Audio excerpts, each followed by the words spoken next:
Avec vous sur Sud Radio, on est ensemble jusqu'à midi pour commenter l'actualité avec Christine Bouillot. Bonjour Christine, journaliste à Sud Radio, correspondante à Toulouse. Gilles Platret, maire de Chalon-sur-Saône.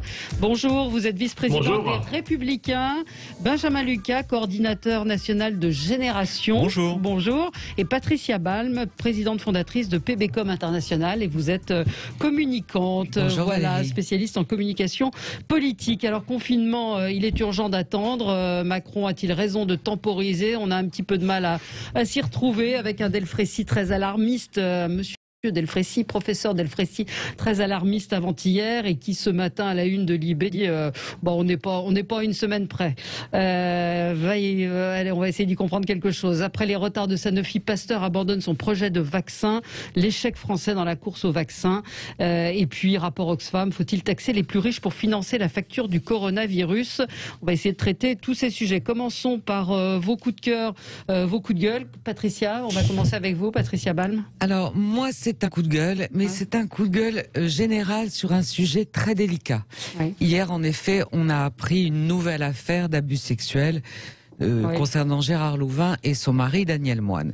Je commencerai par dire qu'à ce stade, ils bénéficient tous deux de la présomption d'innocence. Je n'ai pas jugé l'affaire, je ne la connais pas. En revanche, ce qui me dérange dans ces affaires, et encore une fois, merci à Camille Kouchner d'avoir aidé à libérer la parole, c'est que les gens qui sont dans les médias, qui sont dans ce système médiatique, pour la plupart, entendent parler de ces affaires et savent que les victimes ne portent pas plainte. Il faut respecter ce droit des victimes qui ne veulent pas porter plainte. En revanche, lorsqu'il y a des bruits qui courent, lorsque l'on sait, et pour Gérard Louvain, on a entendu ça il y a bien des années, moi-même je l'ai entendu et je le dis aujourd'hui, eh bien, il faut simplement qu'il y ait une précaution par rapport à ces gens qui sont mis en lumière sur les plateaux télé. Je prends l'exemple d'Olivier Duhamel. Olivier Duhamel, Marie-France Pizier, l'a dit à tout Paris à l'époque, quand elle l'a appris. Il a continué d'être honoré par les médias, d'être nommé président du siècle, etc., etc. Donc je dis que lorsque les journalistes, les médias ont un doute sur une personnalité, eh bien, il faut peut-être ne plus les mettre dans la lumière. On ne peut pas faire ça, parce que qu'est-ce que l'on fait dans ce cas-là? On devient complice, c'est un silence complice, c'est même un silence coupable. Et je pense que c'est aux journalistes et aux médias d'être prudents quand on entend ce type d'affaires. Et on ne peut pas continuer de mettre en lumière des gens sur lesquels, je dis bien, on a des doutes, et je reparle de la présomption d'innocence. Et c'est cela qui me scandalise. Et j'ai entendu les avocats hier de Gérard Louvain, j'ai été scandalisée, parce que finalement, les victimes deviennent coupables, alors que il y a une présomption d'innocence, mais la parole des victimes doit être prise en compte. Elle ne peut pas être remise en question. Donc j'ai été scandalisée par ce que j'ai entendu. Et je terminerai sur une chose. L'argument des avocats d'hier, c'était c'est une question d'argent, il a demandé de l'argent. Eh bien, dans le cas d'abus... Et c'est un jeune homme drogué. Et c'est un jeune homme drogué. Alors, dans le cas des abus sexuels, on dit toujours, eh bien, les coupables doivent payer, ou même ceux qui ont la présomption d'innocence, s'ils sont avérés coupables, ils doivent payer. Mais payer, c'est aussi peut-être donner de l'argent pour ceux qui sont riches à des gens dont la vie a été brisée depuis 30 ans. Donc, les avocats, là, se sont vraiment emmêlés les pinceaux. Ils ont été très mauvais, je dirais limite abjects, vis-à-vis de la victime. Voilà. En parlant de chantage. Alors après, effectivement, il y aura sûrement, on va voir, ils ont annoncé qu'une plainte serait déposée, mais c'est vrai que ce sont des sujets compliqués, que parfois les victimes, quand il y a la présomption d'innocence, quand il y a la prescription, la parole se libère comme ça dans les médias. C'est un sujet compliqué. Et moi, je terminerai juste en disant une chose, je pose la question à vos invités et aux auditeurs. Silence coupable, silence complice, voilà.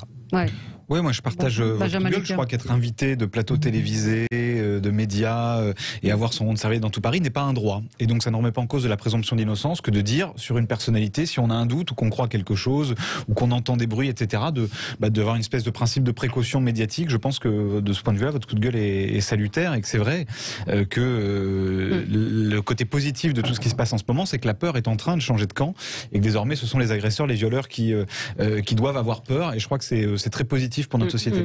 Patricia, une auditrice vous dit, vous étiez au courant, madame. Je l'ai entendu. Il y avait des rumeurs. Il y avait des rumeurs. Mais dans les années 85-90. Il y a eu d'ailleurs, et les avocats l'ont évoqué, une instruction qui a été ouverte pour des faits sur leur fils adoptif, qui a donné lieu à un non-lieu, qui n'a pas été poursuivi. Donc il y a eu des bruits, il y a eu des choses. Il y a eu des choses. Mais ce que dit Patricia Balme n'est pas de dénoncer, parce qu'il faut respecter la parole de la victime qui ne souhaite pas forcément parler, mais que ceux qui sont aux responsabilités ne mettent pas en lumière ces individus. Christine. Je voudrais répondre à Patricia parce que sur la notion des journalistes qui doivent, il y a un précédent quand même sur lequel il faut se poser tranquillement et pas avancer comme ça en se posant, comme dirait Emmanuel Macron, en procureur.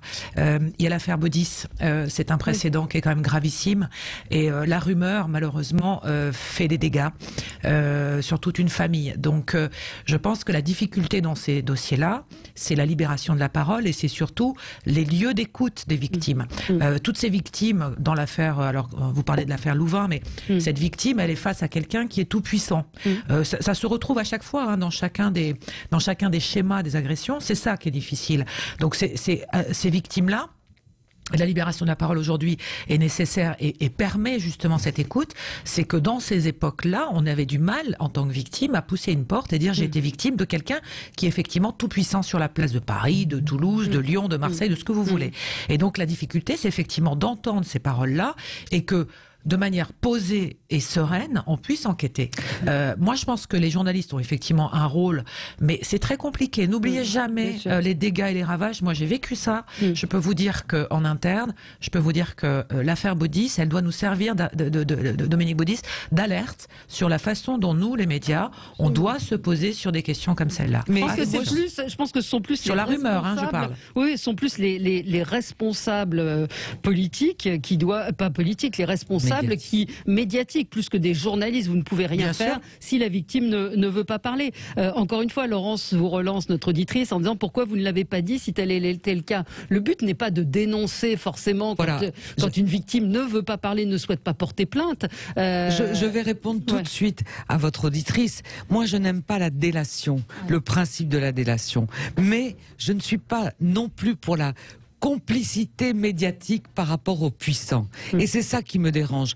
On en a tous entendu parler à l'époque. Moi, j'étais journaliste, j'étais dans les médias, j'en ai entendu parler. Mais je n'allais pas aller dénoncer.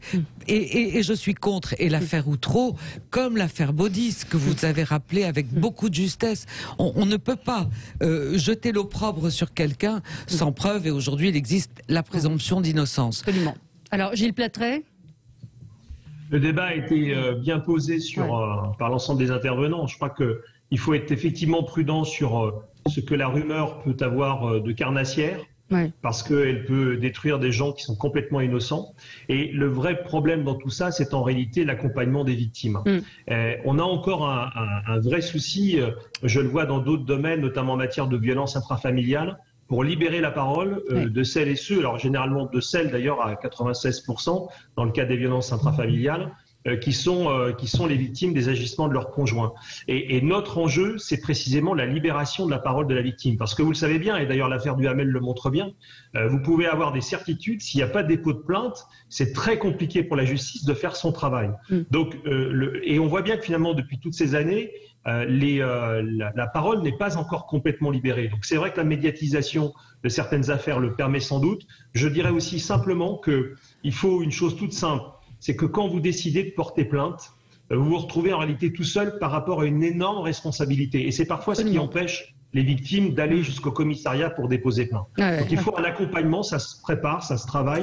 Il faut créer des réseaux pour que dès le dépôt de plainte, d'abord il faut une écoute, des numéros d'urgence, et dès le dépôt de plainte, qu'on puisse accompagner la victime dans toutes ses démarches. Si vous n'avez pas ça, alors vous aurez des victimes qui n'oseront jamais parler, dans tout le type d'affaires d'ailleurs. Et je crois que Maintenant, ce qui doit déterminer l'avancée de la justice en la matière, l'accompagnement des victimes. Moi, j'ajouterais juste une chose, Valérie, pardon. Il y a aussi un devoir de solidarité vis-à-vis des victimes. Lorsque l'on entend certains bruits, que l'on continue d'inviter certains individus sur des plateaux télé, j'en suis écœurée et j'en vois encore certains sur des plateaux télé, et j'espère qu'un jour la vérité éclatera pour cela. Merci. On se retrouve dans un tout petit instant. On va évidemment parler du cafouillage à la tête du gouvernement, puis on continue notre tour de table des autres infos qui ont retenu votre attention. À tout de suite. Avec vous sur Sud Radio, on est ensemble dans le studio de Sud Radio pour commenter l'actualité avec vous. 0826 300 300. On va évidemment parler de ce supplice de la goutte d'eau pour savoir si nous serons reconfinés ou non. On en parle avec vous. Et puis, petit tour de table sur ce qui a retenu votre attention avec les débatteurs du jour, Patricia Balme, Benjamin Lucas, Gilles Platret et Christine Bouillot. Christine, c'est un coup de cœur. Oui, un petit coup de cœur. Alors, je voulais savoir si du côté de Chalon-sur-Saône, c'était la même chose. C'est une histoire de bon sens, en fait. Depuis plusieurs semaines que les restaurants sont fermés. On sait qu'il y a des routiers qui sont des restos routiers qui sont réservés aux chauffeurs routiers. Depuis le 15 janvier, il est désormais possible pour les restaurateurs qui en font la demande auprès des préfets avec les chambres de commerce et d'industrie, eh bien d'ouvrir également leur salle de restaurant avec des mesures sanitaires très strictes, bien sûr, mais d'ouvrir pour tous les ouvriers, toutes les personnes qui travaillent en extérieur. Ça comprend les personnes de chantier, les commerciaux, etc. Puisqu'aujourd'hui, le quotidien de ces gens qui sillonnent tout le pays pour déjeuner le midi et le soir avec un confinement à 18h, ça reste le bon vieux sandwich dans le froid, dans la camionnette, dans les véhicules et dans les chambres d'hôtel quand les hôtels sont ouverts. Voilà. Et donc enfin une idée de bon sens. Il est permis, alors il faut simplement s'inscrire auprès du restaurateur qui lui s'engage aussi à respecter toutes les consignes sanitaires, mais il est désormais possible d'ouvrir ces restaurants pour ce qu'on appelle les travailleurs extérieurs. Donc c'est une idée comme une autre. J'ai eu la chance d'assister à la réouverture d'un restaurant la semaine dernière du côté de l'Ariège. Je peux vous dire que tout le monde était comme un soir de réveillon, tout content de refaire à manger, tout content d'accueillir des clients dans la salle et surtout des travailleurs qui d'habitude mangent dans le froid des sandwichs depuis des semaines avec tout ce que ça comporte. Hein. Vous pouvez pas aller aux toilettes. Enfin, voilà, c'est quand même très inconfortable. Des mesures, on va dire, de bon sens pour tout le monde, et ça met un peu de on va dire de fonctionnement classique, puisque ce restaurateur a par exemple réembauché quelqu'un dès cette semaine pour pouvoir faire face à la demande. Oui. Voilà. Gilles Platret, chez vous c'est pareil? Pas à ma connaissance sur Chalon. En revanche, j'ai souvenir il y a quelques semaines de ça, je crois qu'on était au mois d'octobre, fin octobre, d'un maire d'une commune du Doubs, sauf erreur de ma part, qui avait fait la même chose en ouvrant sa salle des fêtes, et le préfet, aux ordres servilement du gouvernement, avait fait fermer l'endroit parce que ça n'était pas sanitaire selon lui. Donc on voit bien quand même que c'est un combat de tous les jours. En tout cas, je retiens l'initiative que vous venez de... C'est un décret du 15 janvier, Gilles. Donc, très bien. Voilà. Ça veut dire que concrètement, il faut qu'on le fasse connaître et essayer de voir si certains restaurateurs seraient prêts à le faire. Enfin, on a un vrai sujet, on le sait là-dessus. Hein. D'abord, vous l'avez très bien dit, avant même de penser à l'appât du gain, c'est le plaisir de retravailler pour des femmes et des hommes dont on sait que les métiers sont difficiles, très prenants, mais qui en sont privés depuis des mois. Et c'est une galère personnelle pas possible. Et c'est vrai que le fait même de refaire à manger pour les autres, c'est déjà quelque chose d'hyper gratifiant. Voilà. Donc, mais je retiens la proposition et on va regarder si on peut la faire mûrir dans la belle ville de Chalon. Mais je vois pas très, enfin, on va pas refaire tout le débat là-dessus, mais je vois pas la cohérence. Je trouve que c'est très bien, mais dans ce cas-là, on va vous dire, et pourquoi pas les petits bistrots, et pourquoi pas, enfin, il y a un principe d'égalité qui est pas très cohérent par rapport à la situation sanitaire, mais il y a toujours cette question du sanitaire et de l'économie qui entre en jeu. Au niveau fonctionnement, les contraintes au niveau du restaurant sont quand même relativement très contraignantes. Hein. C'est 4 personnes par table par entreprise et pas plus. C'est 2 mètres entre chaque table, enfin entre chaque chaise tirée, c'est-à-dire quand vous êtes assis, donc ça réduit quand même la place. Et puis derrière, si vous pouvez pas séparer les gens de la même entreprise, il faut mettre des plexis entre chaque convive. Hein, si vous les mettez dans des boîtes en plexis. Mais je dirais que ce qui était intéressant, c'est effectivement ce que disait Gilles, c'est que les restaurateurs sont contents de retravailler et que les salariés qui vivent à l'extérieur sont quand même juste contents de se poser une heure dans un endroit chaud et d'avoir un repas chaud et de repartir. Parce que moi, j'ai rencontré des gens, ils étaient à 700 km de leur entreprise. Le midi, c'est sandwich dans le froid et retour dans l'autre sens sans pouvoir se poser. Bon, on va pas refaire le débat, mais alors Benjamin Lucas, votre coup de gueule ou coup de cœur. Oui, souvenez-vous, la semaine dernière, la majorité refusait aux jeunes de mettre fin à une discrimination qui est incompréhensible, qui veut que les jeunes de moins de 25 ans n'ont pas le droit au revenu de solidarité active, le RSA. Mais conscient qu'il y a un problème dans la jeunesse aujourd'hui, on le voit, les jeunes sont des victimes importantes de cette crise, victimes sociales, victimes psychologiques de cette crise. La proposition sortie du chapeau hier par Stanislas Guerini de La République En Marche, c'est de proposer un prêt. C'est-à-dire à des jeunes qui n'ont droit finalement à rien, on propose de faire de la dette. Et quand on nous explique tout le temps que le problème fondamental de nos sociétés et de nos économies, c'est la dette publique, là on veut créer et générer de la dette privée. Je crois qu'il y a une forme d'indécence dans cette proposition, puisqu'on veut endetter les jeunes. Je crois que c'est pas les jeunes, du coup, en faire des individus redevables à la société, puisqu'ils passeraient des années à rembourser une dette, alors que je crois que c'est la société qui est aujourd'hui redevable aux jeunes, parce qu'une société, elle ne peut pas vivre sans une jeunesse qui conquiert son autonomie, sa liberté, qui peut se projeter dans l'avenir. C'est la raison pour laquelle nous proposons quelque chose de plus simple, de plus clair, qui est le revenu universel d'existence, dont la première étape concernerait les jeunes, justement pour les accompagner dans la conquête de leur dignité, de leur autonomie, de leur liberté. Je crois que c'est une fausse bonne idée, et qu'en tout cas, interrogeons-nous quand même là-dessus, offrir comme modèle à la jeunesse de ce pays l'idée qu'on va l'endetter pour construire sa vie dans un moment où elle est victime d'une crise totale, sanitaire, sociale, économique, écologique, je crois que c'est un non-sens. Oui. Moi, je suis assez d'accord avec ce que vous venez de dire. Parce que nous sommes dans une situation particulière qui est celle de cette pandémie. De cette précarité qui touche les plus jeunes. On ne peut pas ajouter au pire encore du pire. Et effectivement, rembourser toute sa vie, c'est très compliqué. Vous savez, aux États-Unis, les jeunes empruntent parfois pour payer leurs études qui sont dont le coût est très élevé aux États-Unis. Et ils mettent parfois des années à rembourser. Et moi, je pense qu'il faut au contraire un revenu de solidarité pour les jeunes dès le départ de leurs études. Parce qu'aujourd'hui, vous avez quand même un nombre de jeunes considérable qui renoncent à leurs études parce qu'ils ne peuvent pas cumuler le boulot et les études. Or, on devrait pouvoir considérer qu'on a la société dans son ensemble a intérêt à ce que la jeunesse puisse se former, puisse apprendre dans des bonnes conditions. C'est dans l'intérêt de tous. Gilles Platret, c'est un coup de gueule qui va nous amener sur notre sujet Covid, pandémie. Oui, je travaille pour faire la transition de l'émission, Valérie. Oui, allez-y, on y est très sensible. En réalité, depuis le départ, c'est quelque chose qui me chagrine. C'est pas lié directement à l'actualité la plus chaude, même si on va arriver très vite sur les questions de reconfinement. C'est tout simplement cette capacité que le président de la République, pour sortir de la crise des Gilets jaunes, a eu d'organiser un grand débat national, et que depuis le début de la crise épidémique, on n'a jamais demandé leur avis aux Français. À aucun moment, même avec des moyens dématérialisés, parce qu'on sait le faire aujourd'hui à distance, on a organisé une consultation citoyenne pour savoir ce que les gens pensaient réellement des mesures qui leur étaient appliquées et qui, bien plus que toutes les autres depuis des décennies, ont fondamentalement changé leur vie et vont continuer à changer leur vie. Donc c'est un coup de gueule en fait pour la démocratie. Quand il s'agit pour M. Macron de se redorer le blason, on fait un grand débat national qui occupe les chaînes. Et là, finalement, on consulte un petit peu le Parlement. Et encore, je pense que les oppositions ne seraient pas forcément à crier victoire si on leur demandait ce qu'elles pensaient vraiment de la consultation qu'il leur est faite. Et pour autant, je pense que le peuple français doit, lui, être consulté. On est en train de changer. Mais sur quoi, par exemple? Qu'est-ce que vous voudriez? Mais surtout, est-ce qu'il faut reconfiner? Moi, je suis quand même... Moi, je n'en sais rien. Enfin, je n'estime pas. Écoutez, moi, j'en ai marre. La compétence pour le dire. Valérie, j'en ai marre qu'un groupe de médecins décide pour ma vie.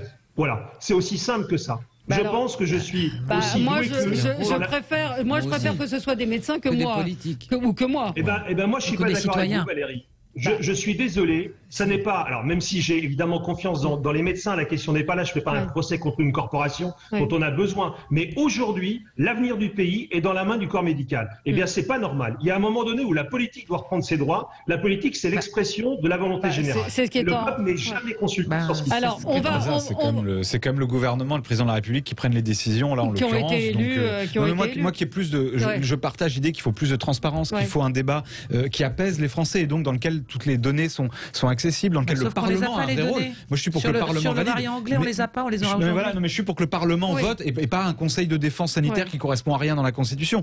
En revanche, par contre, moi, ça me rassure plutôt de savoir que l'avis du politique est éclairé par un avis scientifique de médecin, parce que moi, je suis pas spécialiste du tout des pandémies et de la santé. Je préfère faire confiance à des médecins pour ma santé. Je suis d'accord, mais est-ce qu'il faut que les médecins, juste une dernière chose, est-ce qu'il faut que les médecins s'expriment sans arrêt et en plus avec des opinions contradictoires? Est-ce qu'il vaut mieux pas que les médecins fassent leur travail auprès du gouvernement, auprès du président de la République, dans les médias, et que ce soit, voilà, exactement. On va y revenir. Gilles Platré, je vous redonne la parole dès le retour de la pub. Restez avec nous, 0826 300 300. Appelez-nous pour réagir. Avec vous sur Sud Radio, nous commentons l'actualité donc un peu cacophonique du gouvernement. Il est urgent d'attendre. En gros, Emmanuel Macron n'interviendra pas après-demain soir comme c'était a priori annoncé. On a eu le professeur Delfrécy qui était sur BFM TV qui disait la situation est grave, attention, c'est urgent. Et puis ce matin dans l'IB, non, il n'y a pas d'urgence. Alors vous évoquiez, j'aimerais bien qu'on continue un petit peu sur votre sujet, Gilles Platré, qu'on consulte les Français. Alors moi, je vois sur la page Facebook, on n'a pas 66 millions de procureurs, on a 66 millions de médecins. Tout le monde a un avis. On a une auditrice, là j'ai perdu le message, qui nous dit mais pourquoi on ne parle pas du vaccin nasal et celui-là, et on ne parle pas des traitements, et il y a ça qui marche, etc. Moi, ça me fait un peu peur quand même, non ? Je ne sais pas s'il faut en avoir peur. Moi, je voudrais juste alerter sur quelque chose qui me paraît est en train de rentrer comme ça tout doucement dans les esprits. Le fait que, finalement, en temps épidémique, la démocratie serait un truc un peu à mettre à l'arrière-boutique. Je vais prendre un exemple. Alors, on pourra m'accuser de ce qui peut me concerner moi dans mes combats électoraux à venir. La question des élections. Les autres pays trouvent le moyen de voter et nous, on a quand même, en France, on touche le pompon en se demandant si au mois de juin, on va pouvoir organiser la tenue de bureaux de vote pour les départementales et les régionales. Franchement, à un moment donné, il faut quand même qu'on se pose des questions. On a besoin de démocratie dans ce pays. Moi, évidemment qu'il faut un gouvernement pour gouverner. Je dis simplement que la crise épidémique est en train de changer nos vies comme personne d'autre ne l'a fait depuis des décennies et des décennies. Et c'est jamais sans aucune consultation des Français. Qu'il soit procureur, Valérie, qu'il soit médecin, peu importe. Tout le monde a un avis et tout le monde a envie de le donner. Or, personne ne recueille cet avis. Est-ce que c'est ça la démocratie ? Personne ne recueille cet avis. Mais est-ce que c'est ça la démocratie ? Benjamin Lucas évoquait, on a voté, qu'on soit content ou non de nos dirigeants. Il y a un vote, on a des députés qui sont censés nous représenter, on a élu un président de la République qui a composé un gouvernement, il y a un conseil scientifique de médecins a priori... Il n'a aucune légitimité. Mais pourquoi ils n'ont aucune légitimité ? Le conseil scientifique n'a jamais été élu d'une quelconque manière. Mais il ne prend pas de décision. Mais il ne prend pas de décision non plus. Non, mais j'ai pas dit ça. Mais ce sont des médecins qui ont été choisis pour donner un avis scientifique. Comment le politique peut prendre des décisions ? Alors attendez, Christine Bouillot et puis après Benjamin Lucas. Enfin, là on a aussi un double phénomène sur cette séquence-là actuellement. C'est la pression médiatique. Donc ce qui se passe, c'est que tous les médecins sont sollicités actuellement pour savoir quelle est la meilleure option pour éviter, on va dire, une propagation d'un variant anglais dont on ne sait encore pas exactement quelle est sa proportion sur les contaminations actuelles. Visiblement, c'est extrêmement compliqué. Et il y a en plus des disparités régionales.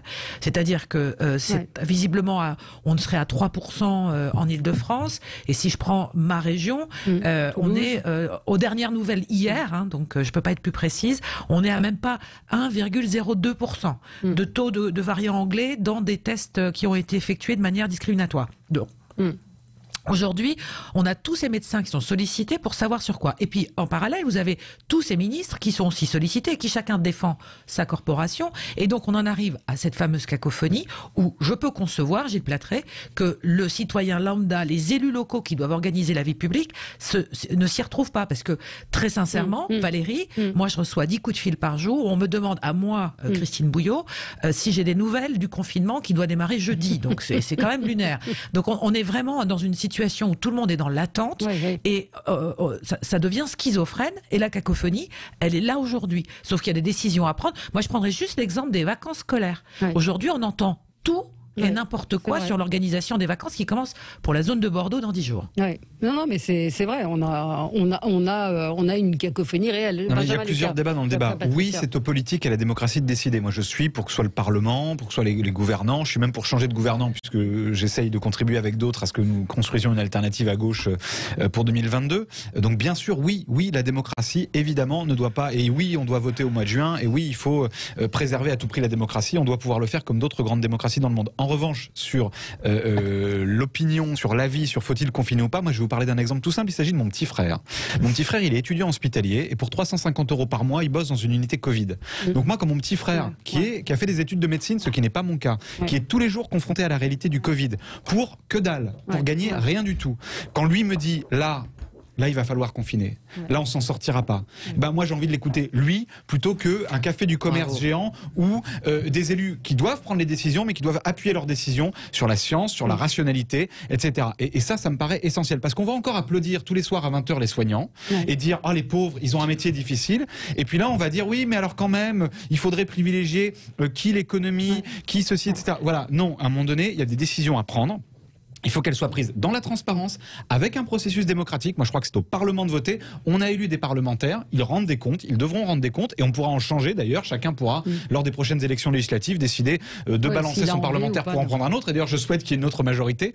Mais en l'occurrence, il faut là aussi ne pas mélanger tous les sujets. Ce sont deux choses différentes. Oui, la démocratie, oui, les libertés, évidemment. Et moi, je trouve que d'ailleurs, on accepte trop vite un certain nombre de vraies régressions en termes de démocratie et de liberté au quotidien. Mais la question sanitaire, elle doit être éclairée par ceux qui sont spécialistes de la question sanitaire et pas, moi je n'ai pas d'avis à avoir, enfin voilà, moi je ne suis pas spécialiste aujourd'hui du développement pandémique dans ce pays et dans aucun autre d'ailleurs. Patricia, moi j'ajouterais une chose à tout ce qui vient d'être dit, amusons-nous et faisons quand même un peu de décryptage politique. Qu'est-ce qui s'est passé?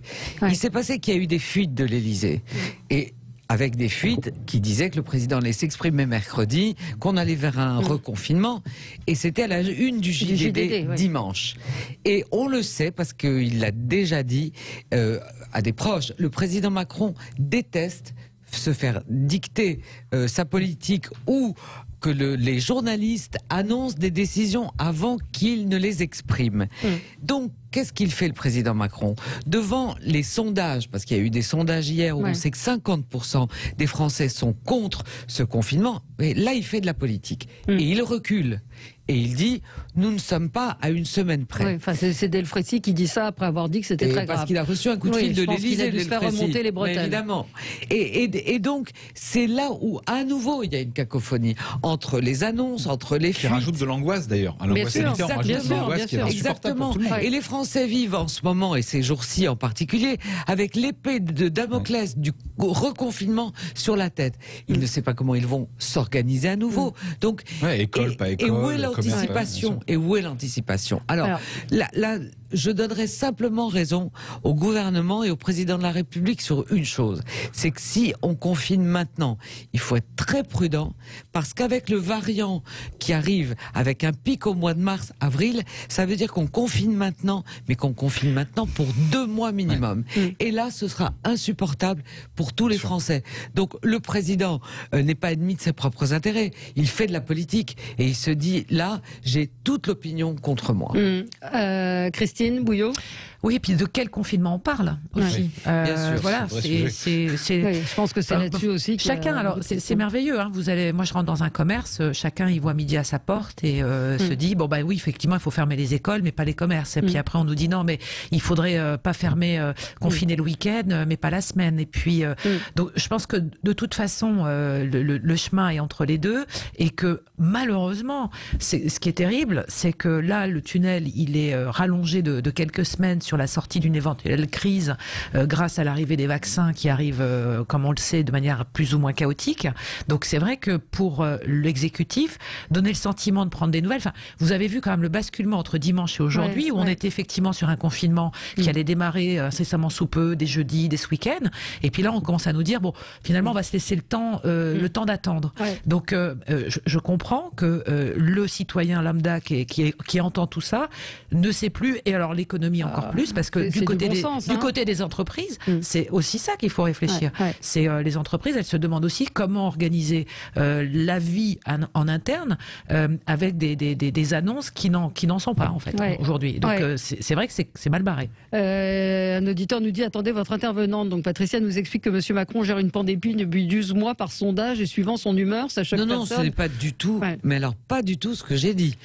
Vous dites il a vu un sondage et il a reculé. Non. J'ai pas dit ça. J'ai dit simplement qu'il n'a pas pris sa décision, et parce qu'en effet ça a été fuité dans la presse et que il est maître des horloges et maître du temps. Enfin, c'est un peu dérisoire de dire il n'était pas content qu'on lui ait grillé la politesse. Il faudrait que l'entourage du pouvoir, qu'un certain nombre de ministres et de parlementaires de la majorité, j'en profite pour le dire, arrêtent de se comporter comme des enfants. On l'a dit, ce qui ajoute de l'angoisse à nos compatriotes, c'est cette incertitude permanente. Il y a plein de choses qu'on peut pas prévoir, c'est vrai. Le variant, on l'avait pas prévu. Il y a des évolutions, il y a plein de choses qu'on ne sait pas et qu'on ne maîtrise pas encore avec ce virus malgré les mois, mais il faut qu'ils arrêtent, ceux qui vont parler au JDD en off, ceux qui vont dire des choses sans savoir. Il faut qu'il y ait une parole qui soit maîtrisée. C'est quand même important aujourd'hui. Et même dans les gouvernements précédents et à l'Élysée, il y a toujours eu des fuites, il y a toujours des conseillers pour parler à des médias. Oui, mais là, vu la situation, la gravité, peut-être qu'il serait bien, je dis vraiment, qu'un certain nombre de proches du pouvoir arrêtent de se comporter comme des gamins. Alors, on va y revenir, et Gilles Plattret, vous réagirez justement à ce pas en avant, pas en arrière du Conseil scientifique et d'Emmanuel Macron. À tout de suite.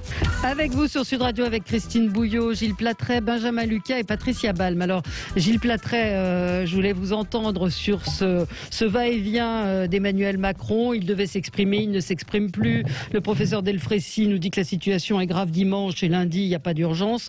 C'est de la politique que fait Emmanuel Macron ? Écoutez, je ne sais pas si ça en est, mais si c'est le cas, c'est vraiment mal placé. Moi, j'ai plutôt l'impression d'un pilotage à vue, très honnêtement. La situation est compliquée pour les gouvernants. On va peut-être poser le débat d'abord en rappelant ça, parce que c'est effectivement une complexité sans nom que de gérer une crise épidémique qui visiblement est en train de tourner en rond, c'est-à-dire que le virus lui-même fait sa propre police et il devient plus fort lorsqu'il est menacé, et tout ça peut tourner encore, hélas, pour un long moment. J'ajouterais une autre chose, parce que moi, ça m'a frappé il y a quelque temps, le rôle de la justice. La justice doit passer partout. On a commencé notre émission d'ailleurs en parlant de la justice sur d'autres affaires. Cela dit, lorsque vous êtes gouvernant et que le matin du jour où vous devez faire une importante conférence de presse, c'était le cas de M. Véran en particulier, vous êtes perquisitionné chez vous parce que vous avez déjà un procès sur le dos, il faut bien comprendre que ce n'est pas forcément la meilleure manière de gouverner le plus sereinement. Alors, je ne sais pas comment les choses doivent se faire. Les juges sont dans la loi, hein. Ils n'ont pas outrepassé leur pouvoir. Simplement, je pense qu'à un moment donné, il faut aussi protéger l'action gouvernementale dans le feu de l'action gouvernementale, même si elle doit être jugée à terme, ça, chacun en convient. Donc moi, je crois aujourd'hui, très honnêtement, qu'on pilote à vue, qu'on a un État qui ne sait pas où il va, et encore une fois, je peux lui trouver quelques circonstances atténuantes. La seule difficulté que je verrai là-dedans, c'est le mensonge. C'est-à-dire que quand on est pris et qu'on n'a pas d'autre recours, plutôt que de dire la vérité aux Français, on va mentir.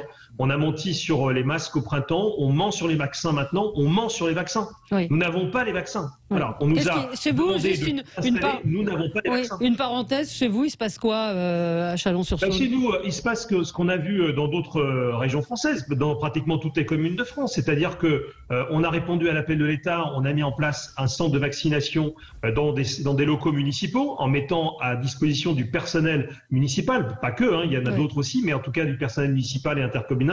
Et à partir de là, on nous restreint finalement dans la capacité qu'on aurait de déployer des lignes de vaccination, parce que au départ, on nous a dit que c'était bon, et on voit bien que ça n'est pas le cas. J'ajouterais même que certains de mes collègues se sont peut-être fait encore davantage avoir, c'est-à-dire qu'on leur a demandé carrément à eux d'organiser les consultations, d'organiser les prises de rendez-vous, avant de les rappeler quelques jours plus tard en leur disant il faut désinscrire les gens qui se sont inscrits. Donc nous, c'est géré par une plateforme et c'est l'État qui gère ça, et ça n'est pas nous. Mais vous imaginez l'état dans lequel les personnes qui avaient la promesse de ce vaccin et qui doivent se désinscrire ou être désinscrites se trouvent. Donc je pense très honnêtement que le gouvernement pilote à vue, et je redis ce que je dis. Je ne crois pas que le conseil scientifique soit un élément rassurant dans ce pays. Voilà. Donc on a beau me dire que ce sont des scientifiques et qui sont donc bien plus malins que nous tous, il n'en reste pas moins qu'aujourd'hui on voit bien que c'est un va-et-vient permanent parce qu'ils n'en savent guère plus que nous sur les décisions politiques à prendre. En tout cas, le stop and go... Mais c'est pas leur rôle non plus. Eux, ils donnent un avis et c'est pas eux qui décident. Il y a toujours eu des conseillers. Le politique a toujours été conseiller. C'est la question, c'est qui prend la décision. Finissez, Gilles Platré. Le stop and go de ce week-end montre bien aujourd'hui qu'on a un problème de pilotage. Ça fait des mois et des mois qu'on essaye de dire donner une ligne claire et on essaiera d'y aller derrière. Je parle aussi en tant qu'élu local, secondant les actions de l'État, et on n'y arrive pas. Ça change tous les 2 jours. Et on en est une nouvelle illustration maintenant. Non, mais pour moi, le problème sous-jacent, c'est que les scientifiques ont des opinions contradictoires. Et c'est ça le problème. C'est qu'un médecin dit une chose sur un plateau de télévision un jour et un autre dit l'inverse le lendemain. Et là, il y a une cacophonie dans l'esprit des Français. Et le problème, c'est que déjà que les Français n'ont pas tellement confiance dans leur personnalité, dans les hommes et les femmes politiques, mais là, ils n'ont plus confiance non plus dans le corps médical qui se contredit toutes les heures d'un jour à l'autre. Mais je crois que c'est important quand même, parce que c'est le problème. Je vois bien le problème que vous soulevez, mais si on n'a pas l'expression de cette pluralité d'opinion, parce que la science, elle est par nature évolutive et elle interprète les choses différemment. Si on n'a pas ça, dans l'ambiance complotiste qui est la nôtre, on nous dira, on nous cache des choses, etc. Donc moi, à la rigueur, je préfère voir sur des plateaux des médecins, des scientifiques qui ne sont pas d'accord, que d'avoir des milliers et des milliers de gens qui pensent qu'il y a des choses qui nous sont cachées, etc. Parce que ça a été dit, le plus gros problème de ce gouvernement, c'est quand il nous a menti, quand il nous a menti sur les masques, quand il nous a menti sur les tests, quand il nous a menti sur les vaccins, quand le ministre de l'Éducation nationale ment sur un certain nombre de choses, raconte n'importe quoi, quand les personnels de l'Éducation nationale qui sont en grève aujourd'hui, et je les soutiens, je serai avec eux à Lille tout à l'heure, se mobilisent pour dire on va être considérés, quand ils apprennent à la télévision, quand vous avez des chefs d'établissement qui apprennent à la télévision ce qui va se passer dans des établissements scolaires ou sur Twitter, ce n'est pas normal, et c'est pas comme ça qu'on fait fonctionner l'éducation nationale d'un grand pays, d'une grande république comme la France. Donc là, le problème à mon avis est plus de ce côté-là, dans la gestion de la parole gouvernementale et politique, que dans la parole scientifique.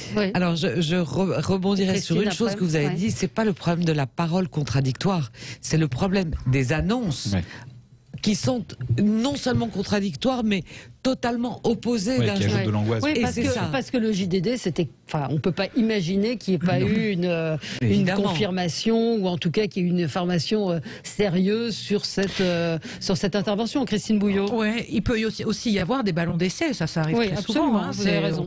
On peut aussi dire, on peut voir, parce que comme le disait Patricia, je crois tout à l'heure, le taux d'acceptabilité des Français aujourd'hui sur un possible confinement, troisième formule, est quand même descendu d'un cran. Il y a des manifestations désormais qui apparaissent en Espagne, qui apparaissent aux Pays-Bas, de gens qui ne supportent plus la situation dans laquelle on est, qui arrive à sa première année quand même, faut pas l'oublier. Donc je pense qu'aussi il y a des ballons comme ça qui sont lancés dans l'opinion publique pour voir un tout petit peu comment les choses sont vécues, mais c'est vrai que ça rajoute à l'angoisse généralisée. C'est vrai que les décisions sont compliquées parce que malheureusement pour nous tous, le variant anglais, on n'en sait pas beaucoup sur ce qu'il est aujourd'hui et comment il réagit aussi, parce que hier, très concrètement, moi sur le terrain, quand vous rencontrez un virologue en région toulousaine qui ne court pas les plateaux télé, et il vous dit la situation peut être absolument différente, même d'un pays à l'autre. Donc vous voyez qu'on est absolument dans des situations où même le politique peut pas dire ce qui marche là va marcher chez nous, et donc par conséquent on peut s'appuyer sur des décisions qui sont à peu près cohérentes.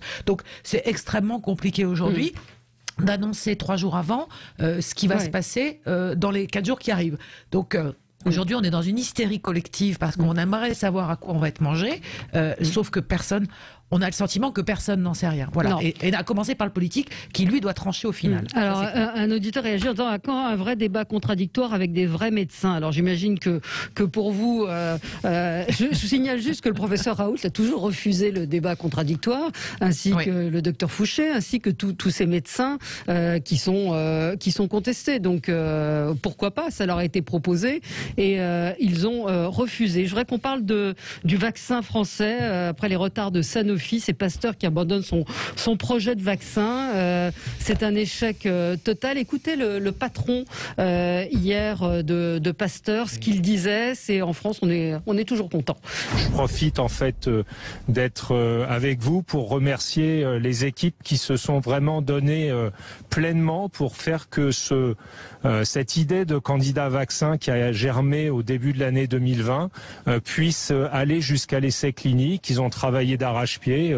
Malheureusement, c'est la loi de la recherche. Quand on démarre un projet comme cela, on sait que on a des chances de réussir, mais on a aussi des chances de ne pas réussir. Voilà, c'est très courageux, moi je trouve. Il n'a pas tort, mais... C'est très courageux, il y a une transparence formidable. Maintenant, c'est aussi l'aveu de la faillite française. Et ça, c'est surtout Pasteur. On est dans le pays de Pasteur. Pasteur a sauvé des vies et l'Institut Pasteur échoue. Et là, j'ai envie de dire, voilà, c'est vrai que dans ce pays, il a vraiment tout fout le camp et ça fait partie de cette faillite globale. Je ne sais pas s'il faut en tirer une conclusion nationale en défaitiste, parce que ça a été dit, la science et la recherche, on ne trouve pas toujours. Des fois, on ne trouve pas. Après, quels sont les moyens qui sont alloués à la recherche en France? Comment voilà, par contre, il y a des vraies questions effectivement de souveraineté sanitaire. Je prends l'exemple, on pourrait élargir sur les médicaments. Aujourd'hui, la plupart de nos médicaments sont fabriqués en Inde. Il y a un vrai sujet aujourd'hui de fabrication des médicaments sur le sol français par des instituts français. Après, moi, je veux pas stigmatiser l'Institut Pasteur, qui a eu quand même de très belles réussites par le passé aussi. Bon, là, ça n'a pas marché. Je ne suis absolument pas, puisqu'on parlait de compétences scientifiques, moi, je suis absolument pas scientifique et absolument pas compétent pour savoir ce qui a marché ou pas marché. Je trouve ça plutôt honnête de reconnaître et de dire, voilà ce que vous avez dit. Bon, il fallait essayer, ça a été essayé et c'est allé jusqu'à l'essai clinique. Après, voilà, ce qui prouve par ailleurs et ce qui montrera à tous les anti-vax et aux complotistes sur les réseaux sociaux que, voilà, il y a quand même des procédures, il y a quand même une science, une recherche qui permet aussi de ne pas mettre sur le marché des choses qui ne seraient pas efficaces ou n'importe quoi. Ça me rassure plutôt, moi d'ailleurs, de ce point de vue-là, pour lever un certain nombre de fantasmes qui existent. Mais ça interroge sur le financement de la recherche en France, sur le patron de Moderna qui est parti aux États-Unis, qui n'aurait pas eu les moyens, il l'a dit lui-même, de faire ce qu'il a fait en France. Donc ça interroge aussi sur notre recherche. Christine Bouillot. Oui, en effet, c'est toute la question. Ça fait 15 ans qu'on en parle, on va dire, de la difficulté de la recherche entre la recherche publique, la recherche privée, que les deux doivent travailler ensemble. Mais moi, je note aussi que dans tout ce débat-là, comme celui de l'enseignement supérieur, en tous les cas, ce qui se passe, c'est le vide abyssal du ministère de l'enseignement et de la recherche. En tous les cas, il est absent des écrans radars quand même de manière criante. C'est vrai. Et je trouve que c'est un très mauvais signal qui est envoyé à toute la communauté scientifique. Déjà, je pense aussi, ça serait bien d'avoir un boss quelque part qui pilote tout ça et qui encourage et qui donne un cap. Et puis pour nos étudiants aussi, qui se lancent dans des études longues, tous ces étudiants qui sont sur des masters, des bac plus 8, enfin on a des gens brillants et qu'aujourd'hui on voit une ministre qui quand même est relativement transparente ou voire quasiment absente. C'est le constat. On maltraite nos chercheurs dans ce pays. Enfin, les chercheurs, ils sont sous-payés. C'est pour ça d'ailleurs qu'on a beaucoup qui s'en vont à l'étranger. Mais c'est indigne la façon dont on traite. On parlait des soignants tout à l'heure, mais alors la recherche dans ce pays et les chercheurs et les chercheuses sont quand même traités très très mal aujourd'hui. Et c'est vrai que l'absence médiatique, politique de Madame Vidal, elle est hallucinante. Et on a dit quoi qu'il en coûte, on va tirer. Vous allez voir au premier confinement, on va tirer les enseignements de la crise. Qu'est-ce qui s'est passé pour la recherche? Qu'est-ce qui a avancé pour nos chercheurs? Rien. Et honnêtement, aujourd'hui, moi, je leur tire quand même mon chapeau et pour leur courage, parce que franchement, ils ont une utilité à la société qui est colossale et ils sont traités moins que rien. Oui. Gilles Plattret. Je rejoins complètement ce qu'a dit Christine Bouillot. On a oublié l'ambition scientifique française. Cette affaire-là, elle est nationale. Il y a eu des périodes dans l'histoire contemporaine où on a vraiment appuyé sur la nécessité de la recherche. De Gaulle a eu un vrai programme de soutien à la recherche. Mitterrand, au début, avec Chevènement, a eu un vrai programme de soutien à la recherche et ça a produit des choses intéressantes. Et là, on voit bien qu'on est en perte de vitesse et c'est assez dramatique d'ailleurs dans le déclassement international de la France. Si vous n'êtes pas en pointe, alors en plus concrètement, singulièrement dans ces temps de pandémie qui risquent de nous accompagner encore pour de longs et longs mois, voire années, le fait même qu'on se déclasse sur le plan de la recherche est terrible en matière de signes qu'on envoie au reste du monde sur la puissance française ou l'impuissance française. Donc j'allais dire quelque part, il y a des enjeux de métier, ça a été rappelé, mais il y a aussi, et moi je le revendique, un enjeu patriotique. Quand vous aimez votre pays, vous ne pouvez pas le voir se déclasser sans réagir et ça me fait vraiment mal cette décision. Elle est honnête, elle est scientifique. Je sais que Pasteur travaille sur d'autres projets de vaccins aussi, mais en attendant, ça fait mal et c'est très révélateur sur ce déclassement qui arrive. Il faut redresser la barre. On ne peut pas avoir une nation moderne et qui brille encore dans le monde si on abandonne l'effort de recherche. C'est impossible. Est-ce que vous connaissez surtout qu'on a les bonnes écoles. On a de très bonnes écoles. J'en fais une recherche rapidement. Le budget de l'Institut Pasteur, le budget de l'Institut Pasteur, parce que moi je serais plutôt pour leur tresser de laurier que pour leur tomber dessus comme tout le monde, c'est à peine 300 millions d'euros par an. 300 millions d'euros, c'est quoi? C'est la moitié du budget du Paris Saint-Germain, le club de football. Donc ça prouve là aussi, puisque si on veut, et on parle de souveraineté, et tout le monde se tatoue des drapeaux français sur le torse en ce moment, c'est la grande mode politique de parler souveraineté. Bah là, il y a un enjeu de souveraineté. Là, il y a des millions et des millions à mettre et choisir des priorités aujourd'hui. Par ailleurs, je rappelle, parce qu'il faut quand même aussi défendre la France et ses grands instituts, Pasteur, ça n'a pas un but lucratif.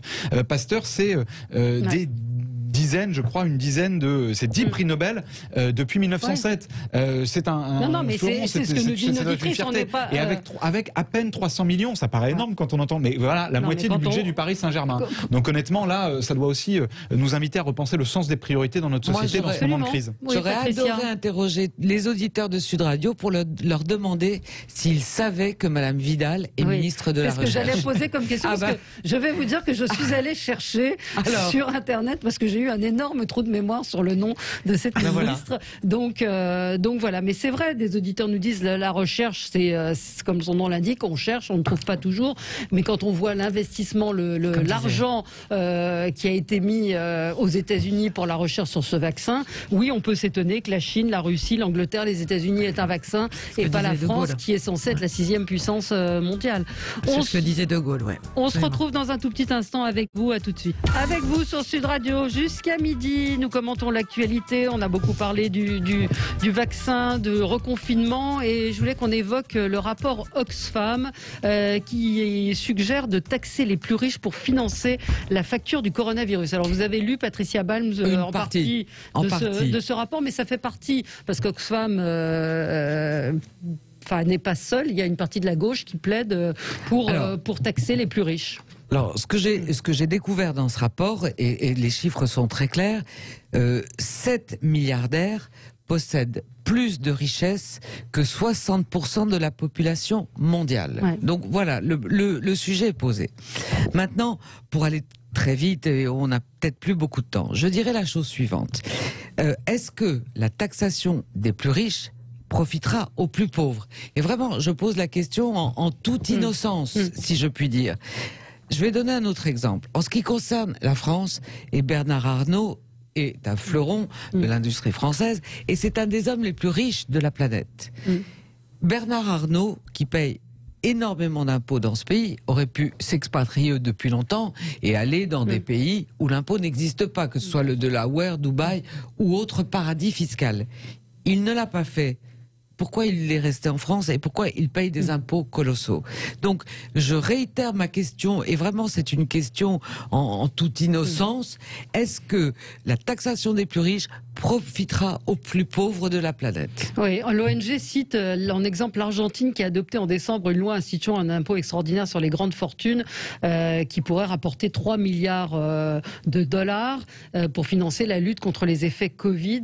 En France, l'impôt sur la fortune a été supprimé, il est exclu. Il a été remplacé. Il a été remplacé par l'IFI. Absolument. Mais et en plus, il y a des choses, que font certains grands patrons qu'on ignore, c'est-à-dire sur du financement, sur le Covid en particulier. Je sais que pour lesquels ils bénéficient de réduction d'impôts.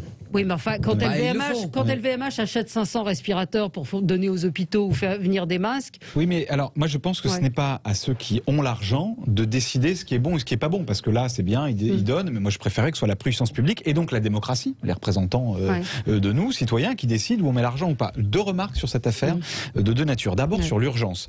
On n'arrête pas de nous dire depuis le début de cette crise, on est en guerre. Moi c'est pas mon vocabulaire, mais prenons-le. On est en guerre. Dans une guerre, qu'est-ce qu'on fait?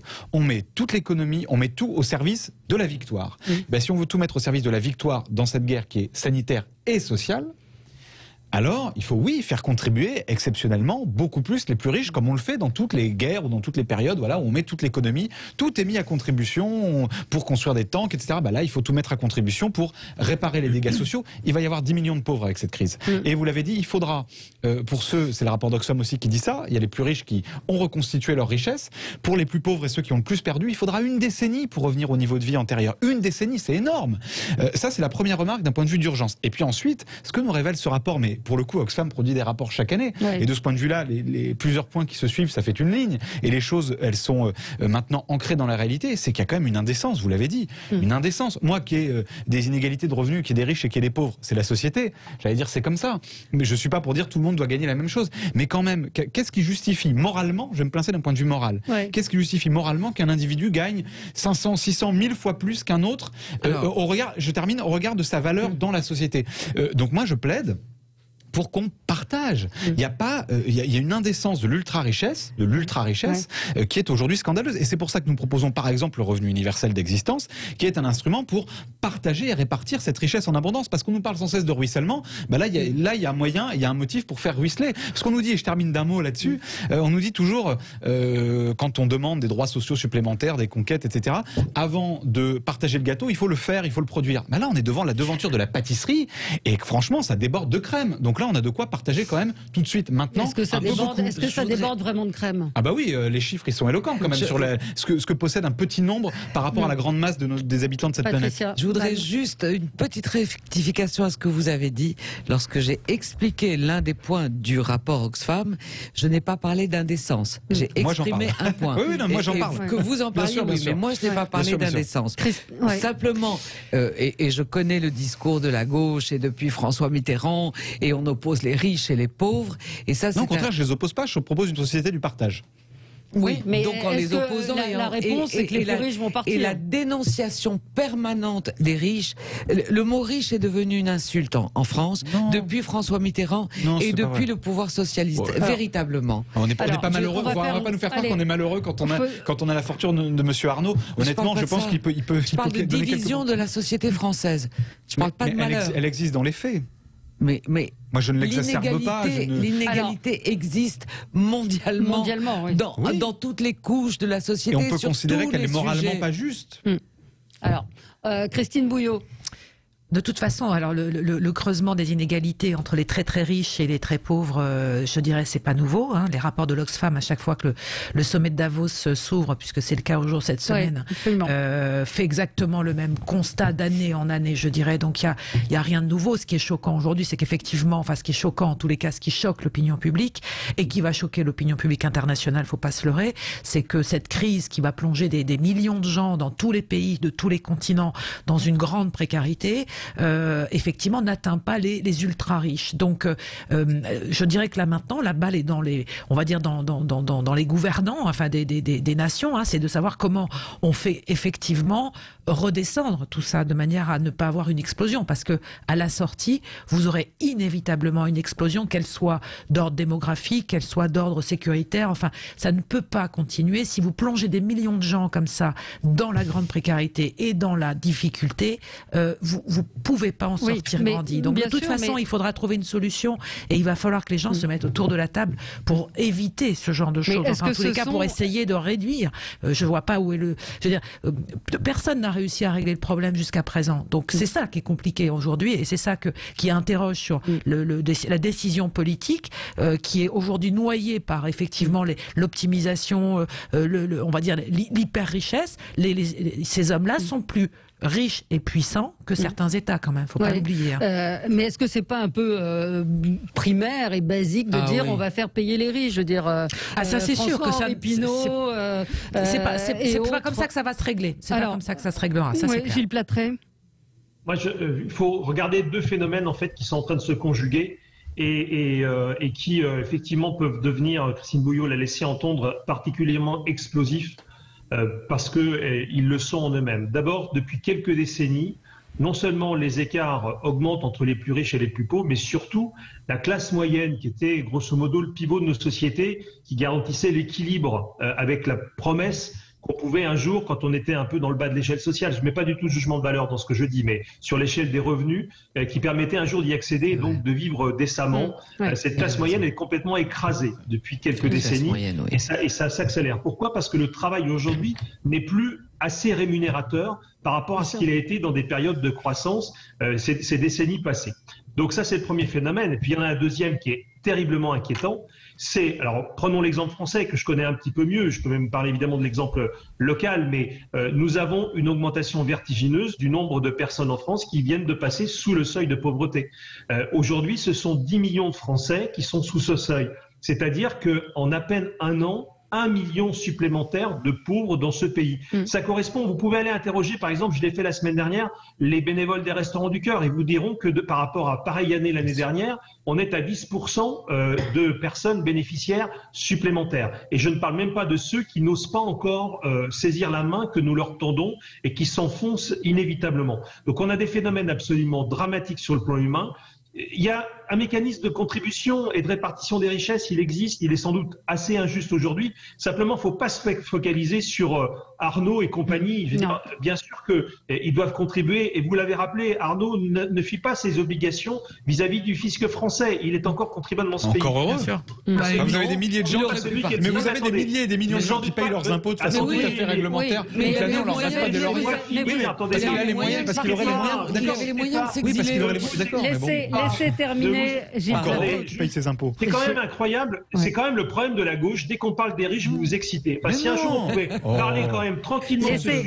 Laissez Gilles Plattret terminer. Ça serait quand même pas mal. Mais il aurait pu partir et quitter la France. Il y a des entreprises qui ne payent pas en France leurs impôts. Bien sûr, il faut aller les chercher. Il faut faire Arnaud n'est sans doute pas celui qui est le plus à blâmer dans ce sujet-là, mais simplement, je le dis, pas non plus le plus à plaindre, monsieur. C'est normal que je penche plus de ce côté-là. C'est que la première des garanties, c'est faire en sorte que des gens qui travaillent, d'abord retrouvent un boulot quand c'est pas le cas, et surtout quand ils travaillent, qu'ils arrivent à gagner leur vie avec leur travail. Or aujourd'hui, c'est de moins en moins le cas en France. Aujourd'hui, mais ça c'est fabuleux avec la droite, votre réponse c'est on va faire de la croissance et de l'emploi. Mais aujourd'hui, il n'y en a pas, donc qu'est-ce qu'on fait en attendant ? Parce qu'il faudra des années pour reconstituer, là, après, avec cette crise, il faudra des années, des décennies. Mais qui crée des gens comme Bernard Arnault ? Non, c'est l'activité, c'est la richesse qu'il a qui crée des emplois, c'est pas lui. Si vous n'avez pas Arnaud, vous avez sans doute un numéro 2, un numéro 3, un numéro 4 qui créera autant d'emplois que lui, avec autant de talent que lui. Moi, je ne crois pas à l'homme providentiel, ni en politique, ni en économie. Il crée de l'emploi. Simplement d'une chose, non mais simplement, je veux dire de façon très pragmatique, c'est une réponse trop simple de dire oui, on va créer de l'emploi, vous verrez. Ça fait des années que des responsables politiques disent vous allez voir, on va créer de l'emploi et tout va s'arranger. Ça ne marche pas. Donc en attendant, oui, il faut créer de l'emploi, mais comment déjà la richesse qui est là, on la partage. Et moi, je pense je vais dire un gros mot, au partage du temps de travail, au partage de la richesse, au revenu universel d'existence, qui sont des moyens maintenant tout de suite, avec des étapes évidemment, de partager ce qui existe déjà et ce fameux gâteau là dont on voit qu'il a encore, certains ont encore de belles grosses parts devant eux. Je vais vous donner un exemple de partage, et notamment chez Bernard Arnault. Les gens qui sont embauchés dans le groupe Bernard Arnault sont embauchés à un salaire minimum extrêmement élevé par rapport à... c'est peut-être aussi une façon de partager. Oui, mais c'est pas lui de décider. Plutôt que de payer encore des impôts à l'État, et on ne sait pas où ira l'argent de ces impôts. Je peux vous le dire, je vous parlais tout à l'heure de mon petit frère qui gagne 350 € pour être interne en hôpital. Peut-être qu'on pourrait doubler son salaire. Bernard Arnault paiera plus d'impôts, on donnera à votre petit frère 300 € de plus. Je n'en suis pas persuadé. Et je peux vous dire que peut-être du coup on acceptera enfin de donner le RSA aux jeunes. Enfin, il y a tout un nombre de dispositions là qui sont urgentes, qui sont vitales. Et puis oui, il faut faire rentrer de l'argent. Pas fiscalement, malheureusement. Allez, mot de la fin pour Marie-Hélène, notre autorité. À Bernard Arnault, pour info, il fait travailler combien de personnes extraordinaires. La gauche, on tape sur les riches trop facile. Voilà. Taper sur les pauvres, c'est vrai que c'est beaucoup moins en vogue en ce moment. Mais c'est pas forcément, c'est pas ce qui est en face. Non mais quand on a, ce qu'on disait la gauche, pas la droite, elle stigmatise des allocataires du RSA en permanence. C'est fini. Merci à vous. On se retrouve demain pour d'autres infos. Bonne journée sur Sud Radio.